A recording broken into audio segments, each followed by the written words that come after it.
Merhaba arkadaşlar, örgü kanalıma hoş geldiniz. Kız bebeklerimiz için hem kolay hem de çok şık bir bebek yeleği yaptım. Bugün bunun anlatımını sizlerle paylaşmak istiyorum. Ben yelek anlatımını bugün 6-12 aylık bebek ölçüsünde yapıyorum arkadaşlar. Ama siz bu yeleği yeni doğan bebek için de yapabilirsiniz. 5, 6, 7, 8 her yaş çocuklarınız için, hatta yetişkinler için de yapıp kendiniz kullanabilirsiniz. Yelek örgüsüne yakadan zincir yaparak başlıyoruz. Yakadan başlangıcı ilk önce kol ve arka bölümlerin sayısıyla yapıyoruz. Ön bölümleri arttırmalar yaparak elde ediyoruz. Robanın örgüsünü yarım trabzanlar şekilde arttırmalar yaparak tamamlıyorum. Daha sonra bak bu modelli bölüme başlıyoruz arkadaşlar. Bu yelek örgüsünde iplik olarak ben bugün Alize Şeker'in bebe ipliğini var, bunu kullandım.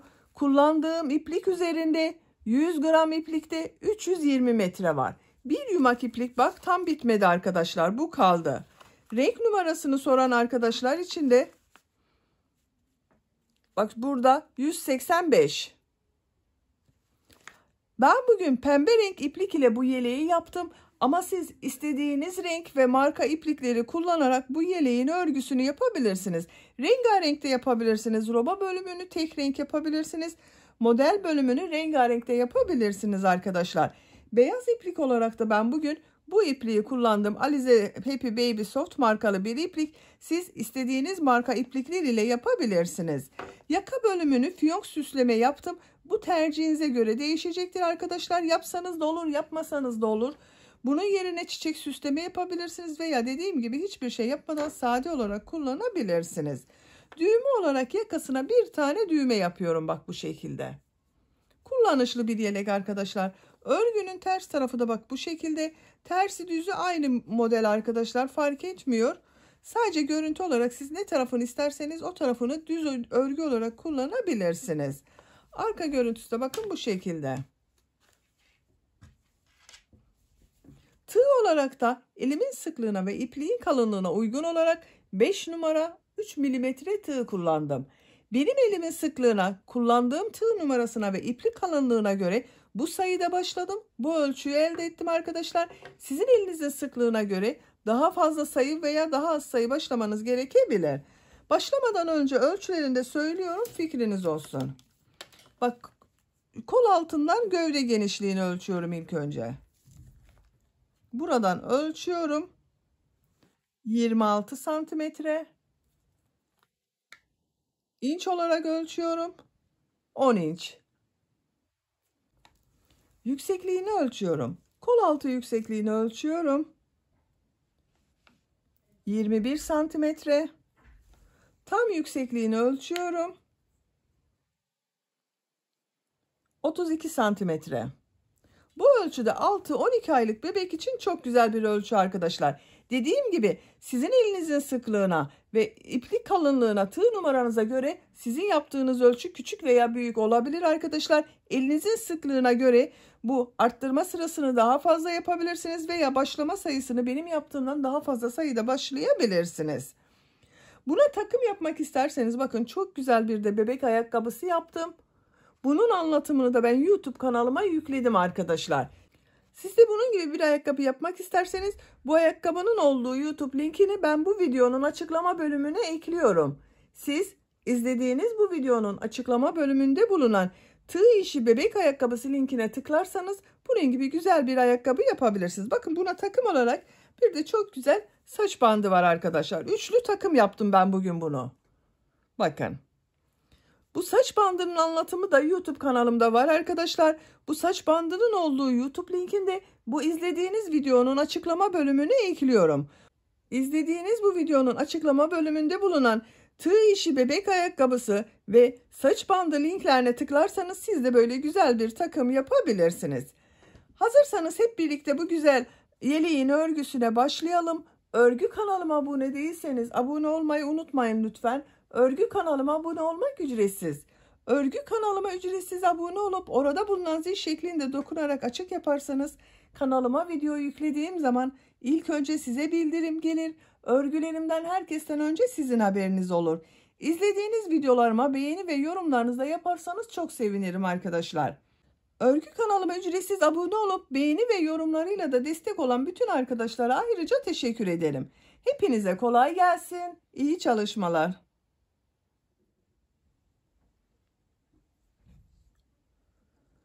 Örgüye yakadan zincir yaparak başlıyoruz. Zincir yapabilmek için ilk ilmeği ben bak bu şekilde yapıyorum. Size nasıl kolay geliyorsa ilk ilmeği öyle yapabilirsiniz. Zincirleri yapmaya başlıyorum. Çok sıkı olmayan zincirler yapıyorum arkadaşlar. Bak çok sıkı yapmıyorum zincirleri.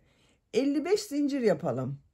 55 zinciri yaptım. Çok sıkı yapmadım zincirleri arkadaşlar bakın. Bu 55 zincirin kaç santimetre olduğunu ölçüyorum. 21 santimetre zincir uzunluğu var. İnç olarak da ölçüyorum. 8 inci geçiyor bakın. Çok kısa gelebilir size arkadaşlar bu uzunluk. Bu zincirlerin içerisinde ön bölümler yok. Ön bölümleri arttırarak yapacağız. Kol ve arka bölümün zincirleri bunlar. Yarım trabzan yapıyoruz. Tığ üzerine iplik alıyorum. 2 ilmek atlıyorum. 1, 2, 3. ilmeğe yarım trabzan yapıyorum. 2 zincir yapıyorum. Arttırma yeri için 2 zincir yapıyorum. Bu yaptığım bak 2 ilmek atladığım bir yarım trabzan oluyor. Bir yarım trabzan da buraya yaptım. Burası ön bölüm. Tığ üzerine iplik alıyorum. Bu ilk ilmek içine kol bölümü için ilk yarım trabzanı yapıyorum. Kol için 14 yarım trabzan yapıyorum. 1, 2, 3, 4,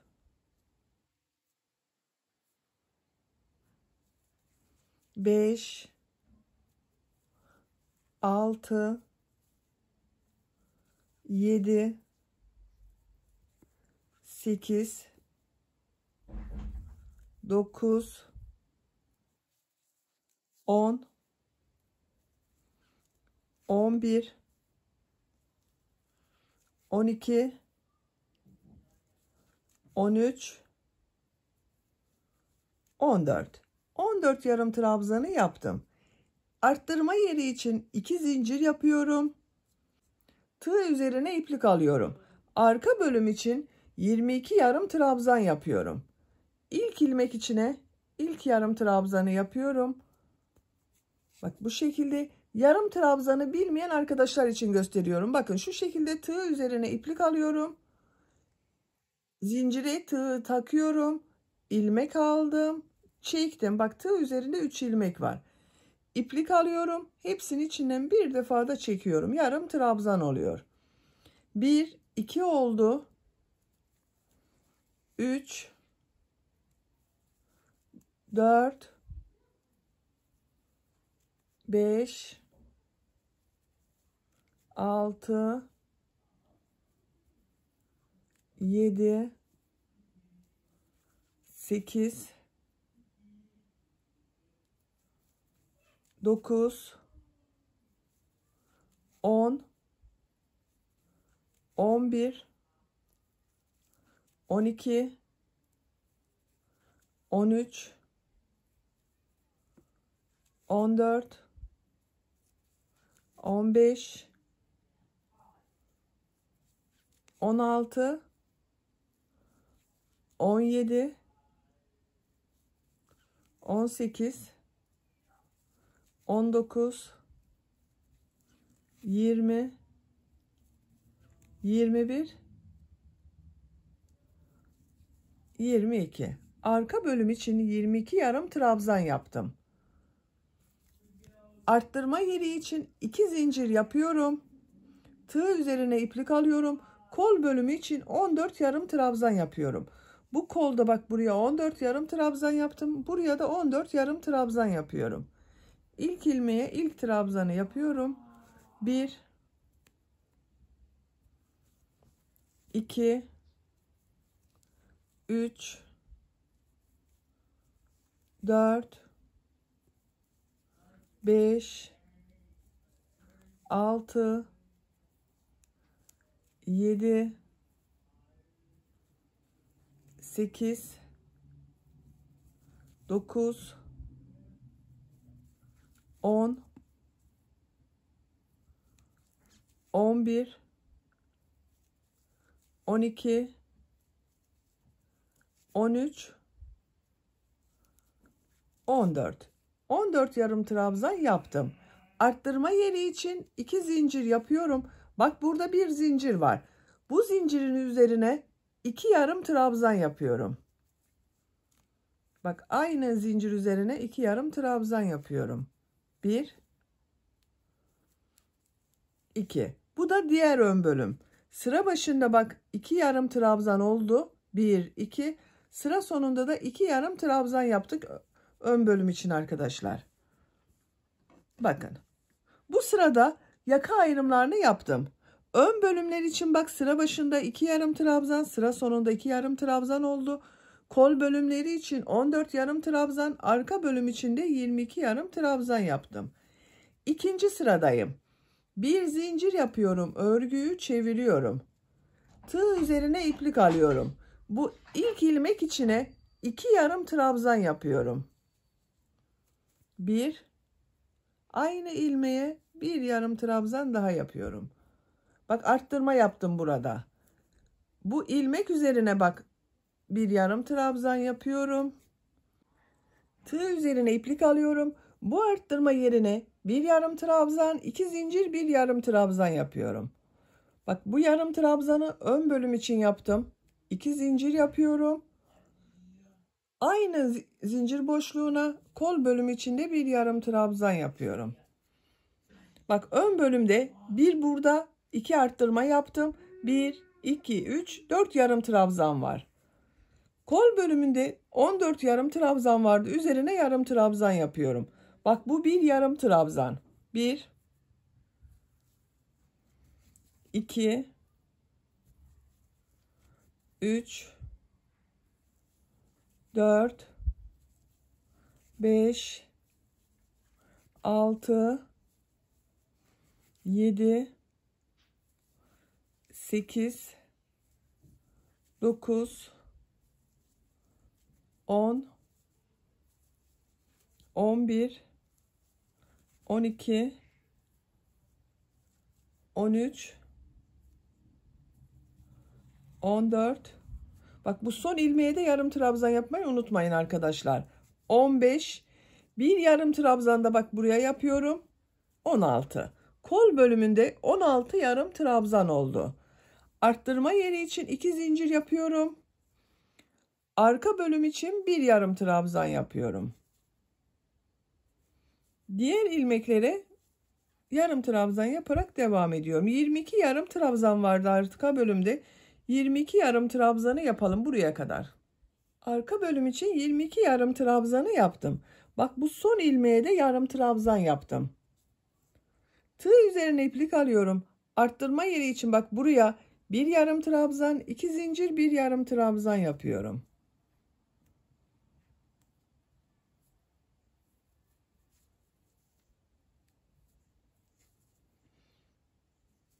Kol bölümünde bulunan ilmekler üzerine yarım trabzan yaparak devam ediyorum. Bakın arkadaşlar arttırma yerlerinde 1 yarım trabzan, 2 zincir, 1 yarım trabzan yapıyoruz. Diğer ilmekler üzerine birer defa trabzan yapıyoruz. Bu arttırma yerine kadar devam edelim. Arttırma yapacağım yere kadar kol bölümünde bak 14 yarım trabzanı yaptım. Arttırma yerine 1 yarım trabzan, 2 zincir, 1 yarım trabzan yapıyorum.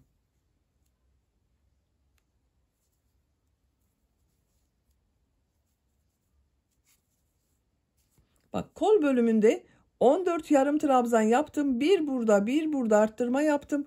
16 yarım trabzan oldu. Ön bölümdeyiz bak. Ön bölümde burada bir ilmek var. Bunun üzerine bir yarım trabzan yapıyorum.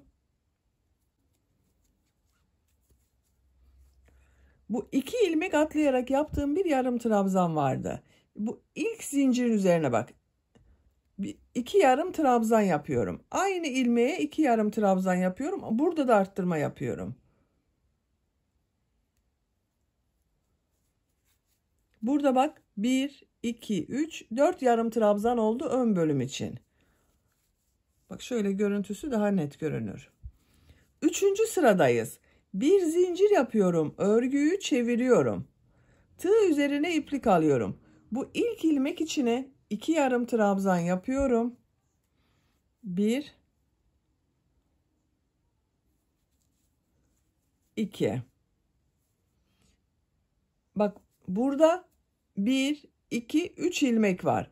Üzerlerine birer defa yarım trabzan yapıyorum. 1, 2, 3. 1, 2, 3, 4, 5 yarım trabzan oldu. Bu arttırma yerine bir yarım trabzan, 2 zincir, bir yarım trabzan yapıyorum.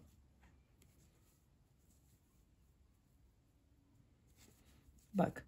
Ön bölümde bu sırada 6 yarım trabzan oldu. 1, 2, 3, 4, 5, 6. Her sırada ön bölüm bir burada arttırma yapıyoruz. Bir burada arttırma yapıyoruz. 2 yarım trabzan artması olacak arkadaşlar. Kol bölümleri ve arka bölümlerde de ikişer ilmek arttırması olacak. Diğer ilmekler üzerine yarım trabzan yaparak devam ediyorum. Arttırma yerine kadar devam edelim. Arttırma yerine kadar yarım trabzanları yaptım. Bak bu son ilmek üzerine yarım trabzan yapmayı unutmayın arkadaşlar. Yoksa eksilme olur. Dediğim gibi her sırada her bölümden ikişer yarım trabzan artması olacak. Arada bir sayarsanız şaşırmamış olursunuz. Tığ üzerine iplik alıyorum. Arttırma yerine bir yarım trabzan, 2 zincir, bir yarım trabzan yapıyorum.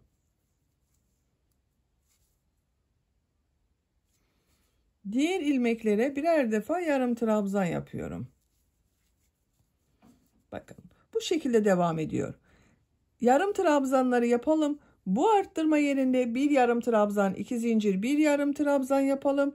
Buraya kadar devam edelim. Ön bölümü ve kol bölümünü ayıran arttırma yerine kadar bakın yaptım ben arkadaşlar.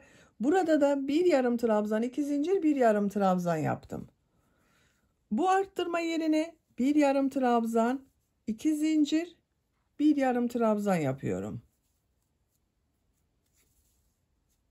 Bak burada 1, 2, 3, 4 ilmek var. Bu 3 ilmek üzerine yarım trabzan yapıyorum. 1, 2, 3. Bu son ilmek üzerine 2 yarım trabzan yapıyorum. Arttırma yapıyorum. Ön bölümden bak burada da arttırma yapıyorum. 2, 4, 6 yarım trabzan oldu. 2 yarım trabzan ile başladım. İkinci sırada 4 yarım trabzan oldu. Üçüncü sırada 6 yarım trabzan oldu. Bir zincir yapıyorum. Örgüyü çeviriyorum. Dördüncü sıradayız. Tığ üzerine iplik alıyorum. Bu ilk bak ilmek üzerine 2 yarım trabzan yapıyorum. 1, 2. Diğer ilmeklere birer defa yarım trabzan yapıyorum. 1, 2, 3, 4. Bak bu ilmeğe de yarım trabzan yapmayı unutmayın arkadaşlar. Bak bu yarım trabzanın üzerinde bulunan ilmeklere de yarım trabzan yapıyoruz. Arttırma yerine bir yarım trabzan, 2 zincir, bir yarım trabzan yapıyorum. Bak kol bölümünde bulunan ilmeklere yarım trabzan yaparak devam ediyorum. Bu şekilde arkadaşlar. Yarım trabzan yaparak devam edelim. Arttırma yerlerinde bir yarım trabzan, 2 zincir, bir yarım trabzan yapalım. Sıra sonuna kadar tamamlayalım. Sıra sonuna kadar tamamladım. Sıra sonunda bulunan bak bu son ilmek üzerine 2 yarım trabzan yapıyorum.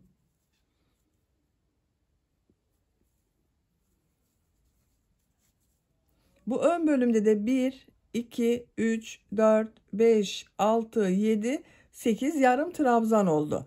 Arttırma yerlerinde bir yarım trabzan, 2 zincir, bir yarım trabzan yaptım. Bakın arkadaşlar görüntüsü böyle. Beşinci sıradayız. Bir zincir yapıyorum. Örgüyü çeviriyorum. İlk ilmek üzerine yarım trabzan yapıyorum. Aynı ilmeğe bir yarım trabzan daha yapıyorum. 2 yarım trabzan oldu. Diğer ilmeklere birer defa yarım trabzan yapıyorum.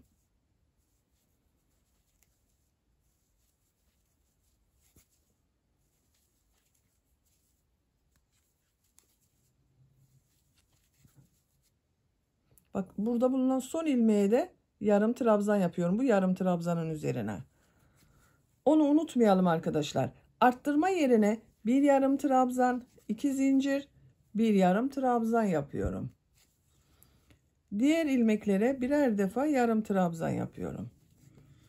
Bakın arkadaşlar. Roba bölümünün örgüsü bu şekilde devam edecek.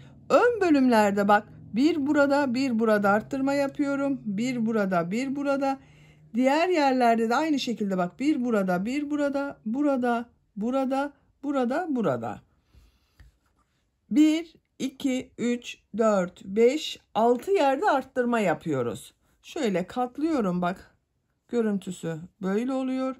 Diğer tarafı da düzgünce katlıyorum. Roba bölümünün örgüsü bu şekilde devam edecek. 6 yerden arttırmalar yaparak yapacak olduğunuz bebeğin büyüklüğüne, başlama sayınıza göre istediğiniz kadar sıra sayısı yapabilirsiniz arkadaşlar. Bu 2 ön bölüm birleşesiye kadar bak.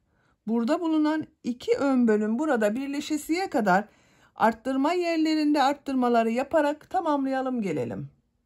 Roba örgüsünü 6 yerden arttırmalar yaparak 11 sıra olarak yaptım arkadaşlar. Bak sayıyorum. 1, 2, 3, 4, 5, 6, 7, 8, 9, 10, 11. 12. sıradayım. 12. sırada yine arttırmaları yapacağız. Ama artık bakın bu ön bölümden, bu ön patlardan arttırmayı bu sırada bırakıyorum. Şöyle de katlıyorum bak. Arttırma yerlerini birleştiriyorum. Diğer tarafta da arttırma yerini birleştiriyorum. Ön bölümler bak burada birleşiyor. Size söylemiştim bak, bu ön bölümler birleşesiye kadar arttırmaları yapalım diye. Benim için bak burada bitti. Buradan itibaren bu ön bölümde arttırmayacağız. Diğer yerlerde arttırmalara devam ediyoruz. 12. sıradayım. Bir zincir yapıyorum. Örgüyü çeviriyorum. İlk ilmek üzerine bir yarım trabzan yapıyorum. Bak 2 yarım trabzan yapmadım. Diğer ilmeklere de birer defa yarım trabzan yapıyorum. Arttırma yerine kadar devam edelim. Arttırma yapacağım yere kadar yarım trabzanları yaptım. Bakın burada arttırmayı yapıyorum arkadaşlar. Bir yarım trabzan, 2 zincir, bir yarım trabzan yapıyorum.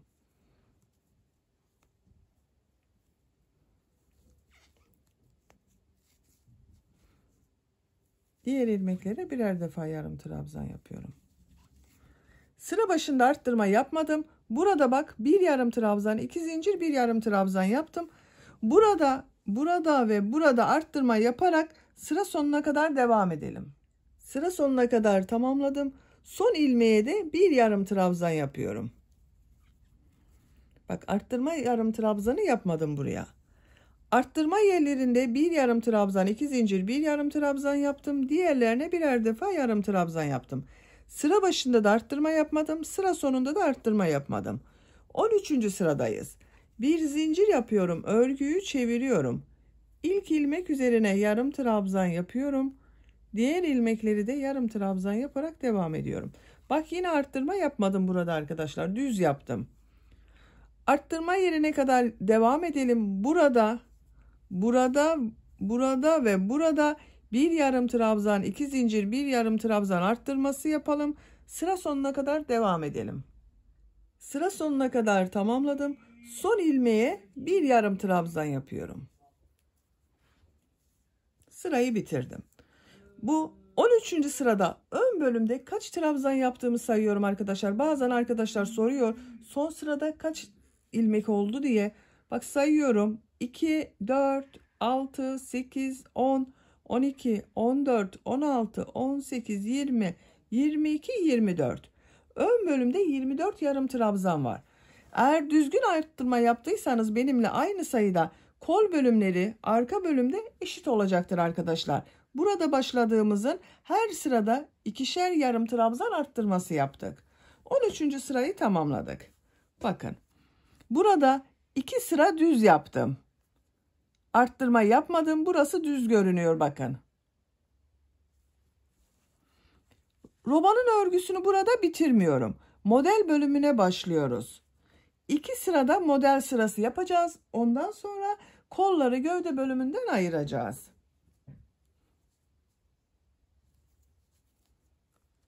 Bir zincir yapıyorum. Örgüyü çeviriyorum. İlk ilmek üzerine trabzan yapıyorum. Bak ikili trabzan yapıyorum. 2 defa da çıkarıyorum trabzanı. 1 2 bir trabzan yaptım buraya. Tığ üzerine iplik alıyorum. Bir ilmek atlıyorum. İkinci ilmek üzerine 3 trabzan, 2 zincir, 3 trabzan yapıyorum. 1 2 3 3 trabzan yaptım. 2 zincir yapıyorum. Aynı ilmeğe 3 trabzan daha yapıyorum.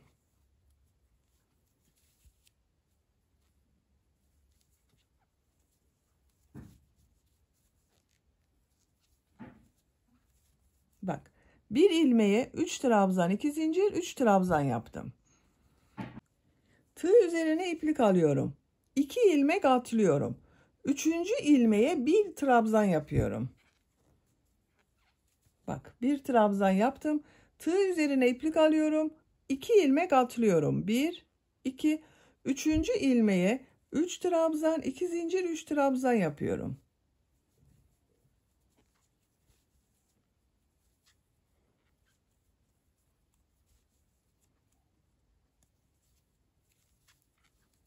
Model çok kolay arkadaşlar. Sadece 3 trabzan, 2 zincir, 3 trabzandan oluşuyor. Tığ üzerine iplik alıyorum. 2 ilmek atlıyorum. 3. ilmeğe 1 trabzan yapıyorum. 2 ilmek atlıyorum. Bak tığ üzerine iplik aldım. 2 ilmek atlıyorum. 3. ilmeğe 3 trabzan, 2 zincir, 3 trabzan yapıyorum.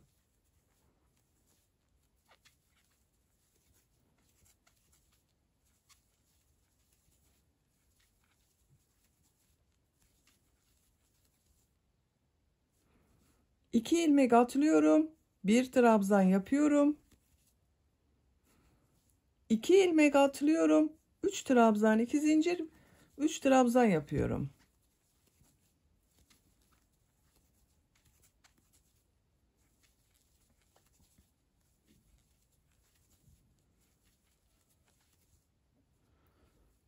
Bak 2 ilmek atlıyorum. 3. ilmeğe trabzan yapıyorum.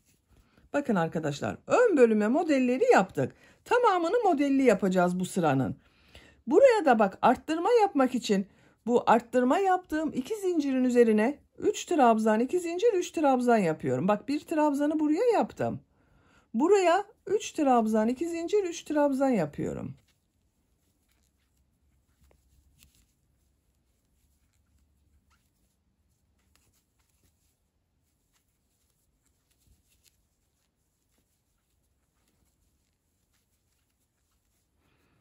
Arttırma yaptığım 2 zincirin üzerine 3 trabzan, 2 zincir, 3 trabzan yaptım.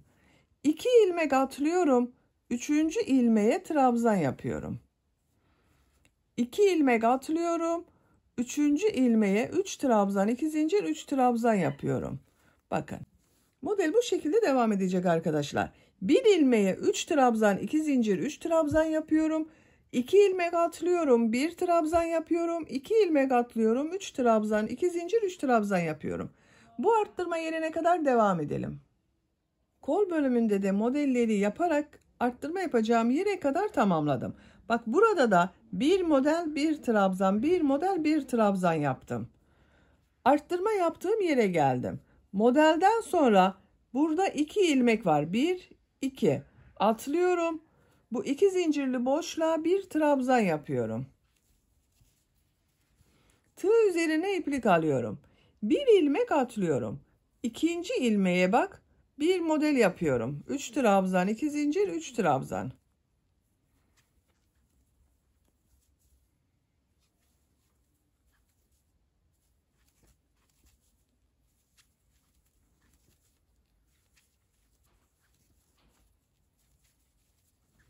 3 trabzan, 2 zincir, 3 trabzan yaptım. 2 ilmek atlıyorum. 1 trabzan yapıyorum. 2 ilmek atlıyorum.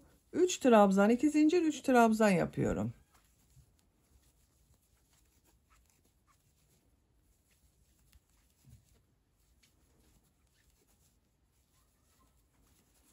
İki ilmek atlıyorum. 1 trabzan yapıyorum. Bakın modelleri yapmaya devam ediyoruz. Arttırma yerine kadar devam edelim. Arka bölümde de bak modelleri yaptım. Arttırma yaptığım yere kadar tamamladım. Burada da bir model, bir trabzan yaptım bak. 2 ilmek var burada. 2 ilmek atlıyorum. Bu arttırma yerine bir trabzan yapıyorum. Bak burada da arttırma yerine bir trabzan yaptım. Burayı geriye dönmüş oluyoruz arkadaşlar. Bak bu kolda 2 ilmek atladım. Model yaptım bak bir trabzandan sonra burada da aynısını yapıyorum. Tığ üzerine iplik alıyorum. 2 ilmek atlıyorum. 3. ilmeğe model yapıyorum. 3 trabzan, 2 zincir, 3 trabzan yapıyorum.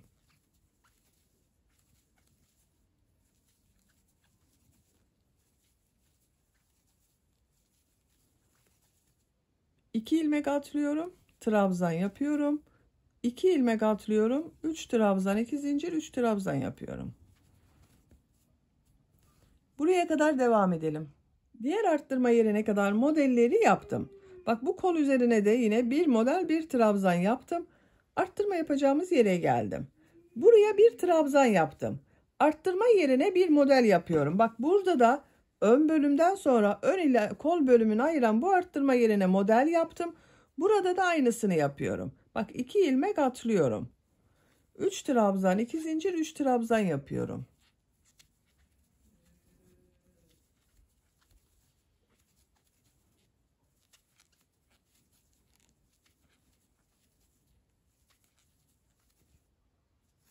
Diğer ön bölümde ne yaptığıma bakıyorum. Bakın arkadaşlar buranın düzgün denk gelmesi için aynı sayıda görünmesi için burada bak bu son ön bölümde bulunan son ilmeğe bir trabzan yaptım. Burada da aynısını yapıyorum. Bak bu ilk ilmek üzerine bir trabzan yapıyorum. Tığ üzerine iplik alıyorum. 2 ilmek atlıyorum. 3. ilmeğe 3 trabzan, 2 zincir, 3 trabzan yapıyorum.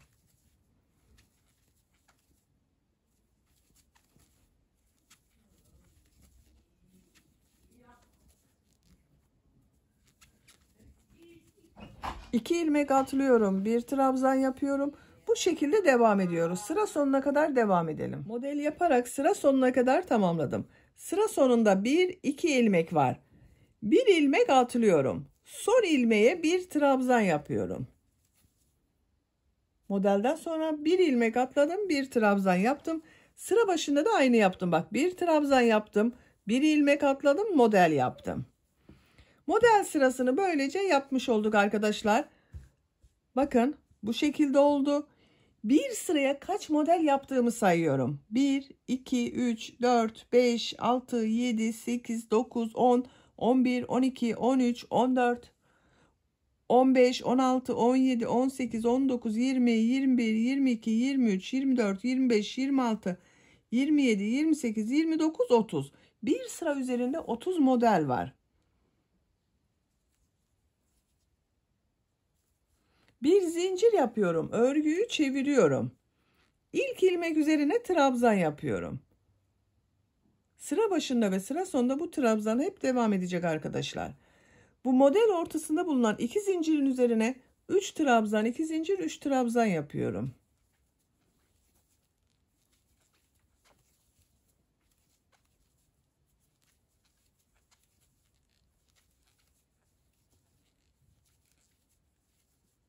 Tığ üzerine iplik alıyorum. Bir trabzanın üzerine bir trabzan yapıyorum.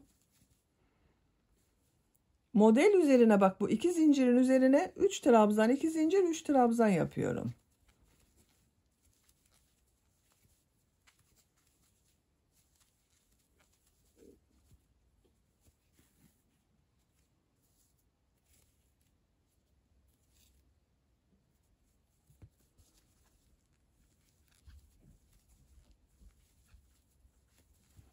Bir trabzan üzerine bir trabzan yapıyorum.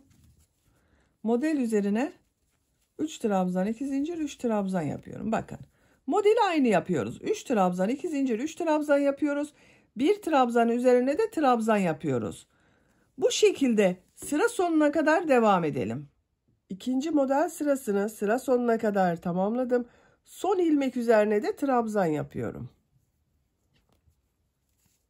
Sıra başında da bakın bir trabzan yaptım. Buraya da bir trabzan yaptım.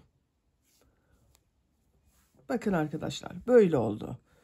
İki model sırasından sonra bakın katladığım zaman görüntüsü böyle.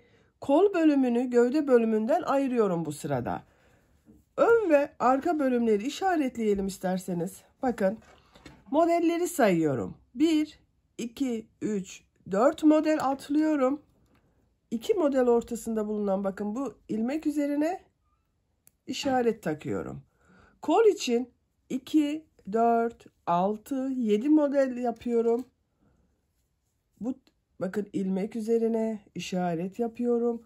Arka bölüm için 8 model yapıyorum. 2, 4, 6, 8. Diğer kol bölümü için de 7 model bakın. 2, 4, 6, 7. Ön bölümde 1, 2, 3, 4 model oldu. Arka bölüm ön bölümlerin toplamı oldu arkadaşlar. Sizin model sayınız daha fazlaysa ön bölümlerin toplamıyla arka bölüm eşit olacak bakın. Fazla da yapabilirsiniz. Ön bölümü arka bölümden bir model fazla da yapabilirsiniz arkadaşlar toplamını. Üçüncü model sırasındayız. Bu sırada kolları gövdeden ayırıyoruz dedim. Bir zincir yapıyorum. Örgüyü çeviriyorum. İlk ilmek üzerine trabzan yapıyorum. Tığ üzerine iplik alıyorum. 2 zincirin üzerine 3 trabzan, 2 zincir, 3 trabzan yapıyorum. Modeli aynı şekilde devam ediyoruz.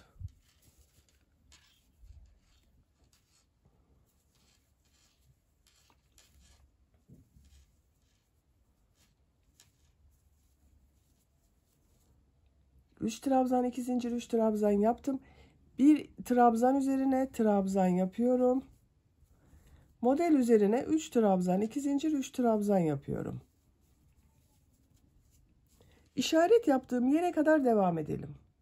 İşaret yaptığım yere kadar 4 model yaptım. Bakın 1, 2, 3, 4. İşaret yaptığım ilmekteyim. İşareti buradan çıkarıyorum.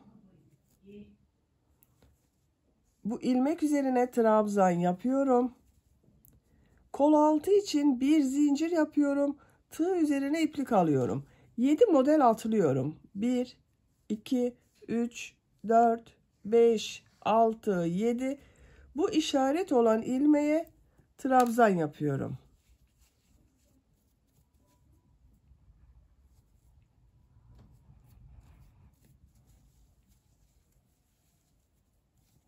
Bakın kol altını bir zincirle birleştirdik arkadaşlar. Ön ve arka bölümü birleştirdik. Tığ üzerine iplik alıyorum. Bu model üzerine 3 trabzan, 2 zincir, 3 trabzan yapıyorum.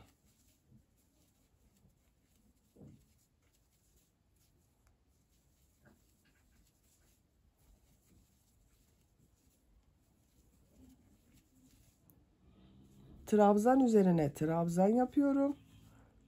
Model ortasına bakın.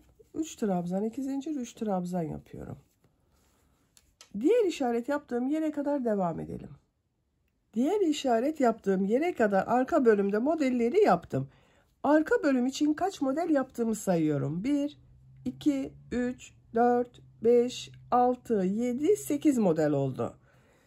İşaret yaptığım yerden işareti çıkarıyorum. Bu ilmek üzerine trabzan yapıyorum. Kol altı için bir zincir yapıyorum. Çok sıkı yapmayalım bu bir zincir arkadaşlar. Tığ üzerine iplik alıyorum. 1, 2, 3, 4, 5, 6, 7 model atlıyorum. İşaret yaptığım ilmeğe trabzan yapıyorum. Bakın bu kol altında buraya bir zincirle yaptık. Ön ve arka bölümü birleştirdik. Modelleri aynı şekilde yapmaya devam ediyorum. 3 trabzan, 2 zincir, 3 trabzan yapıyorum.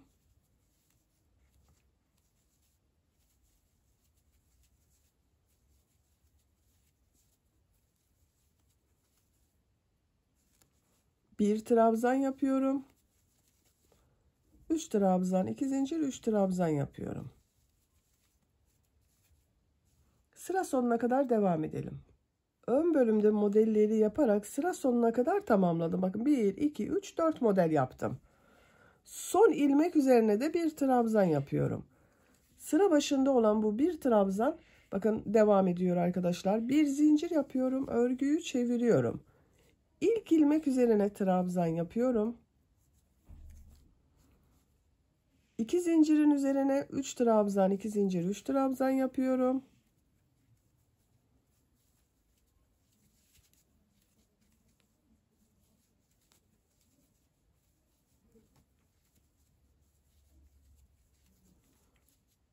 Trabzan üzerine trabzan yapıyorum. Bakın aynı şekilde modeli devam ediyoruz.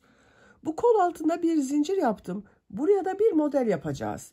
Bu kol altını yaptığımız bir zincire kadar devam edelim.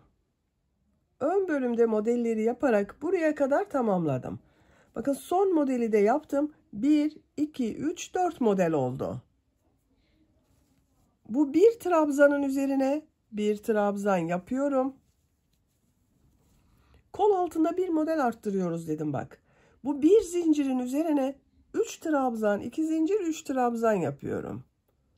Şu şekilde bakın. Bir zincirin üzerine 3 trabzan, 2 zincir, 3 trabzan yapıyorum.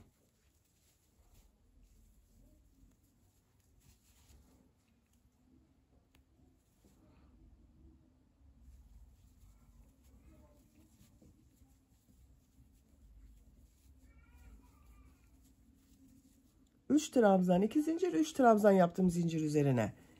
Bir trabzanın üzerine bir trabzan yapıyorum. Tığ üzerine iplik alıyorum. Model ortasında bulunan 2 zincir üzerine 3 trabzan, 2 zincir, 3 trabzan yapıyorum.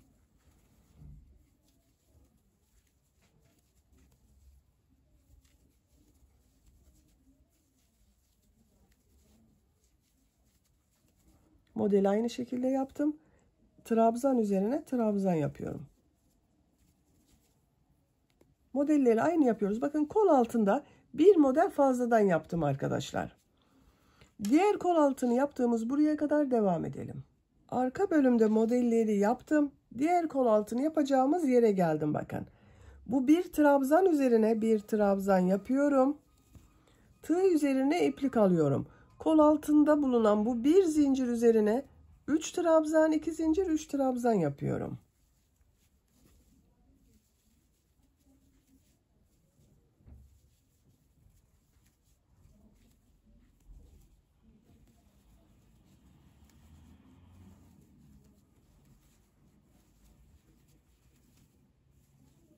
Trabzanın üzerine trabzan yapıyorum.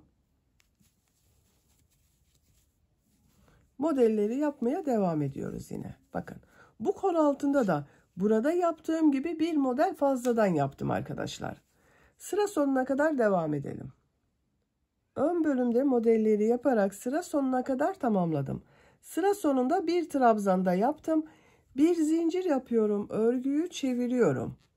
İlk ilmek üzerine trabzan yapıyorum.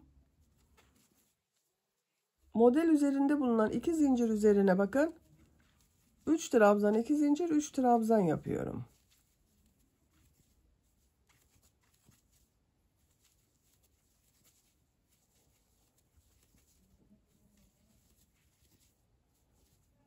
Bir trabzanın üzerine bir trabzan yapıyorum.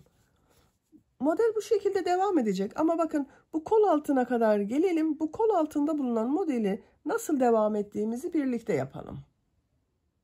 Ön bölümde modelleri yaparak bakın 1, 2, 3, 4 modeli yaptım. Burada bir trabzanın üzerine bir trabzan yapıyorum. Kol altında yaptığım bakın bu model ortasında bulunan 2 zincirin üzerine 3 trabzan, 2 zincir, 3 trabzan yapıyorum.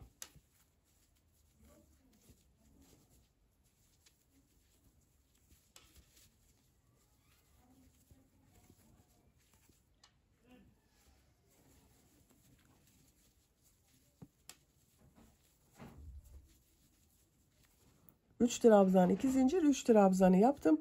1 trabzan üzerine 1 trabzan yapıyorum. Model üzerine yine 3 trabzan 2 zincir, 3 trabzan yapıyorum. Bakın hiçbir değişiklik yapmadık. Modeli aynı şekilde devam ettik arkadaşlar. Modelleri yaparak sıra sonuna kadar devam edelim. Burada da bakın aynı. 1 trabzan üzerine 1 trabzan yapalım. 2 zincirin üzerine 3 trabzan 2 zincir yapalım. 3 trabzan yapalım. Tekrar 1 trabzan üzerine 1 trabzan yapalım. Sıra sonuna kadar tamamlayalım. Sıra sonuna kadar tamamladım. Son ilmek üzerine de trabzan yaptım. Bir zincir yapıyorum. Örgüyü çeviriyorum. İlk ilmek üzerine trabzan yapıyorum. Bakın model ortasında bulunan 2 zincir üzerine 3 trabzan, 2 zincir, 3 trabzan yapıyorum. Bakın arkadaşlar. Bir sırada kaç model olduğunu sayıyorum. Bu kol altında bir burada arttırma yaptım. 1, 2, 3, 4, 5, 6, 7, 8, 9, 10, 11, 12, 13, 14, 15, 16, 17, 18. 18 model var bir sırada arkadaşlar. Gövde bölümünün örgüsü bu model sayısıyla devam edecek. Gövde bölümünün örgüsünü tercihinize göre model sırasını tekrarlayarak istediğiniz kadar yaparak tamamlayalım. Gövde örgüsünü yapacağım ölçüye kadar tamamladım. Kaç sıra model sırası yaptığımı sayıyorum. Başlangıçtan itibaren sayıyorum arkadaşlar. 1, 2, 3, 4, 5, 6, 7, 8, 9, 10, 11, 12, 13, 14, 15, 16, 17, 18, 19, 20. 20 model sırası var. Santimetre olarak da ölçüyorum. Kol altından yüksekliğini ölçüyorum bakın.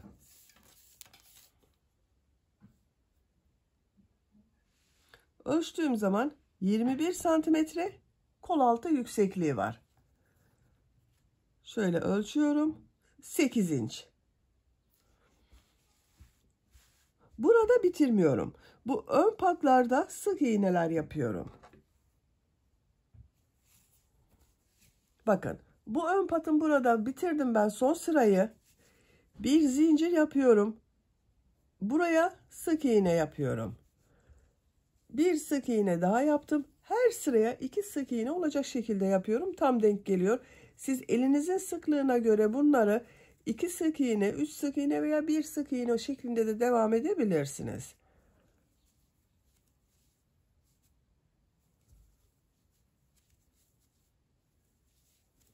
Bakın her sıraya 2 sık iğne gelecek şekilde yaptım. Sık iğneler yaparak devam edelim. Bakın çevresini tamamen. Bu uç noktaya kadar tamamlayalım. Yakanın çevresinde sık iğneler yaparak bakın diğer uç noktaya kadar tamamladım. Görüntü olarak bu şekilde oldu arkadaşlar. Bakın buraya tamamladım. İpliği burada keseceğiz.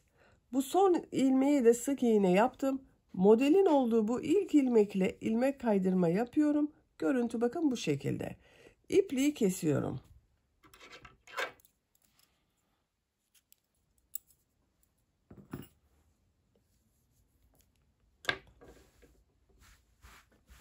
Bakın görüntüsü böyle göründü. Şimdi bu yakanın çevresinde beyaz renk ile pıtırcık modelleri yapıyorum. Ben bakın bu şekilde bir beyaz renk kullanıyorum. Bu uç noktadan başlıyorum.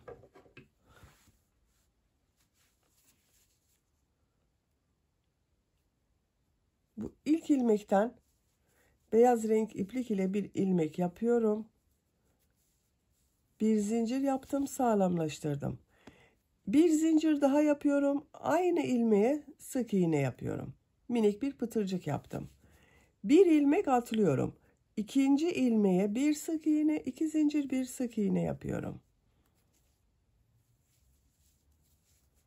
Bir ilmek atlıyorum. İkinci ilmeğe bir sık iğne, 2 zincir, bir sık iğne yapıyorum.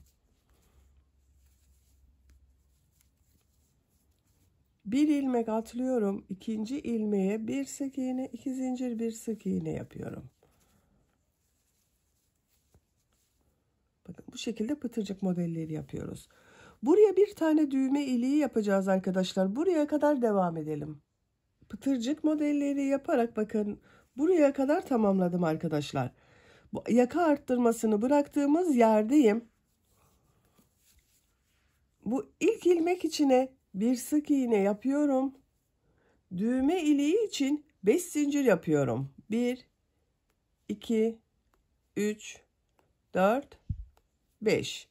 Aynı ilmeğe sık iğne yapıyorum. Bakın, düğme iliğini buraya yaptım.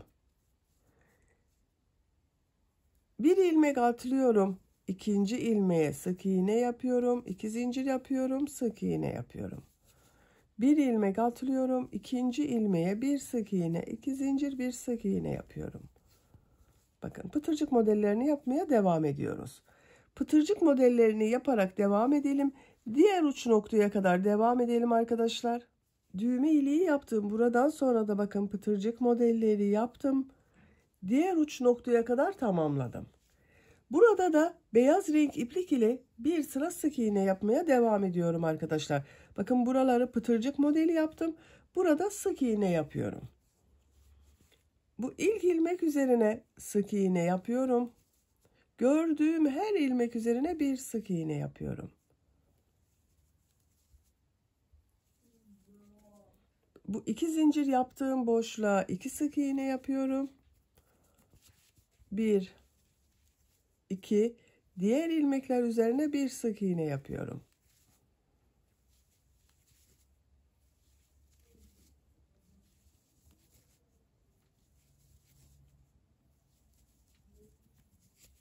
Bakın, şu şekilde sık iğneler yapıyoruz. Başladığımız yere kadar devam edelim. Sık iğneler yaparak sıra sonuna kadar tamamladım. Son ilmek ile burada yaptığım ilk ilmeği, bakın, ilmek kaydırma yaparak burayı birleştiriyorum. İpliği kesiyorum.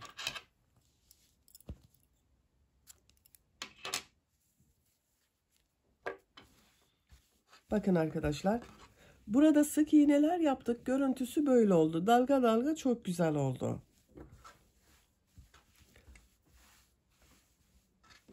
Şimdi kol uçlarında da burada yaptığım gibi sık iğne yapıyorum. Kol altından başlıyorum. Bakın, burada yaptığım bir zincir vardı. Bir model yaptım.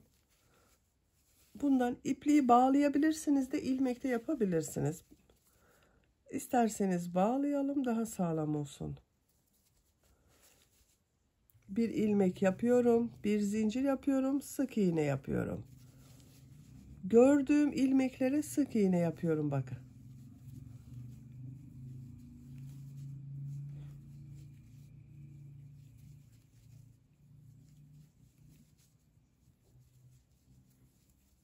İpliğin ucunda içeride tutuyorum.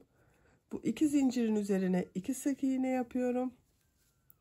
Diğer ilmeklere bir sık iğne yapıyorum. Kol çevresinde sık iğneler yaparak buraya kadar devam edelim.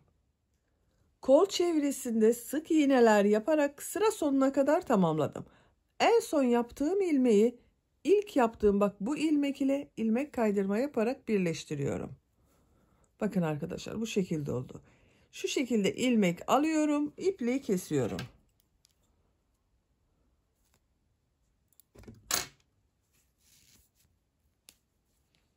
Bakın, görüntüsü böyle oldu kolun örgüsünün. Dilim dilim çok güzel oldu arkadaşlar. Böylece yeleğin örgüsünü tamamen bitirmiş oldum. Bakın, çok şirin ve çok güzel oldu. Çok da kolay, gördüğünüz gibi. Arka görüntüsü de bu şekilde. Diğer kolun örgüsünü de bu kolu yaptığımız gibi sık iğne yaparak tamamlayabilirsiniz. Ters tarafının görüntüsü bak bu şekilde.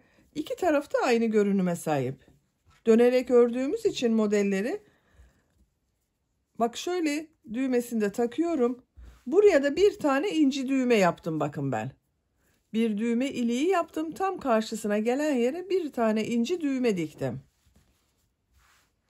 Bakın, artık yeleğimiz giyilmeye hazır. Bu şekilde kullanabilirsiniz veya bunu süsleme yapabilirsiniz. Bakın, ben bugün bu şekilde fiyonklar hazırladım. Bu yaka bölümüne dikiyorum bunlara. Bu şekilde hazır fiyonklar da kullanabilirsiniz. Çiçek de yapabilirsiniz. İstediğiniz gibi süslemesini yapabilirsiniz. Yeleğin bitmiş olarak size ölçülerini söylüyorum.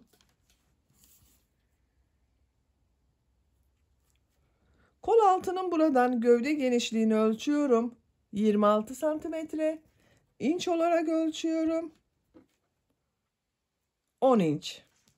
Yüksekliğini ölçüyorum. Kol altının gövde yüksekliğini ölçüyorum. 21 santimetre. İnç olarak ölçüyorum. 8 inç. Biraz geçiyor bakın 8 inçi.